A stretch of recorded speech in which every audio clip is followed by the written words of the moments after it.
Hi, I'm Laurie Dobson, and this is Island Update. It's Monday, April 13th, 2020.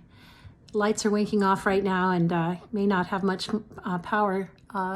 We've got 45-mile-an-hour winds expected tonight on Cranberry Island, Maine, which is where I'm doing this video from.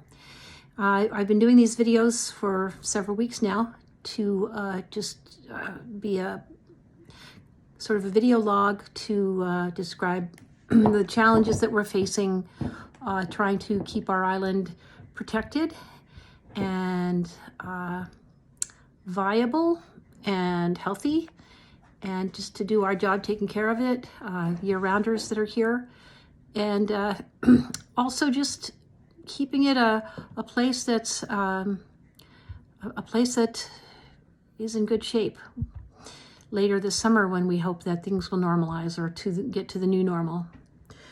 But at any rate, yesterday was Easter. It was a lovely day, extremely lovely. Bob and I spent 5 hours walking around, sore as can be, but we explored the island from one end to the other and went all the way around Fish Point and back, and it was extraordinary. Bob had never gone out there before, so it was nice to get a chance to do that. Today I got a wonderful card. Bob and I got a card, Easter blessings, from Our Lady's Aid.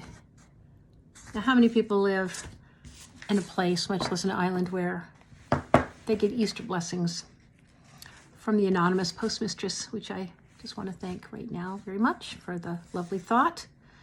And it's very well and warmly received, so thank you. I just ran my first Zoom meeting. It's an inter-island AA meeting. AA is not an anonymous thing on these islands.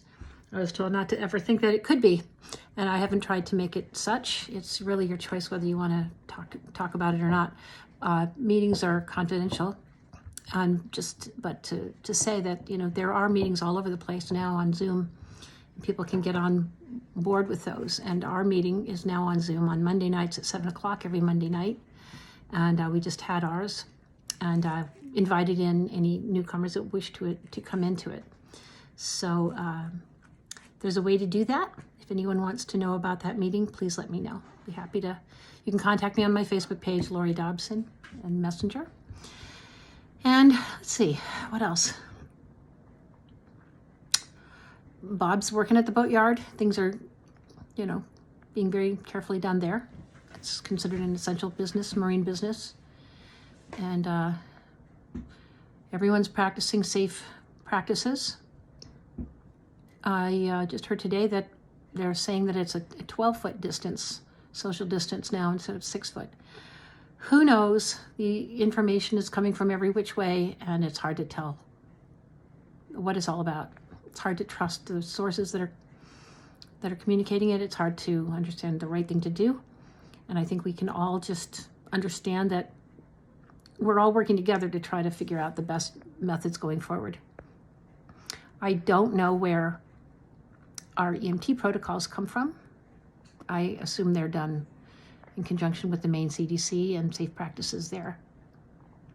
I don't know a lot about, I wish I knew more. I wish I could inquire more about certain things to get to the bottom of them. I've been a journalist for a long time. And I've worked for over a dozen papers. I've been a columnist and editor, wrote editorials and copy editor, graphic arts photographer. I feel very comfortable in a journalistic kind of role. So part of the time I think I go into that by default, which is why you might see why I act so inquisitive and inquiring and feel I have the right to do that. And I know I'm on an island in a place where people treasure their privacy. So, but I'm also very focused on being an honest person and open-minded, and I welcome that kind of thing right back at me. So it works for me, works in my relationship. Bob and I are that way. And And I talked to my mom again, and she's sad about our dog, Piper, my dog that became her dog and is old now, and a yellow lab in her last weeks maybe. And just, I can't get to my mom, and I in Kennebunkport, I can't see her. She doesn't know how to Skype or Zoom or video chat or any of that. So we're just talking, and that's okay. She reads her books. She doesn't really like the computer anyway, and that's okay. As far as the island, just hope we, get through the night without losing power. And I hope we have meetings, selectmen meetings, and I hope we just keep learning more about what our state is doing to help us understand how to get through. You hear things, disturbing things about food shortages and supply chain disruptions and people doing massive congregating at food banks, and that can't be a good thing for the long term. And today was a day when the Democrats coalesced around a single campaign, and it's going to just be what it is, in the political realm. And I just keep coming up against how little control all of us have right now, except to take care of ourselves and maybe find out what it feels like to not be, in the positions we keep thinking that we have that are really false power, false security positions, and to re-examine those. And I feel grateful for this time to, think things through. I'm writing columns for a couple of places, a couple of different blogs on the internet, and I'm in a collective, and I'm on staff. And so I've been doing a lot of inquiring that way as well, and trying to understand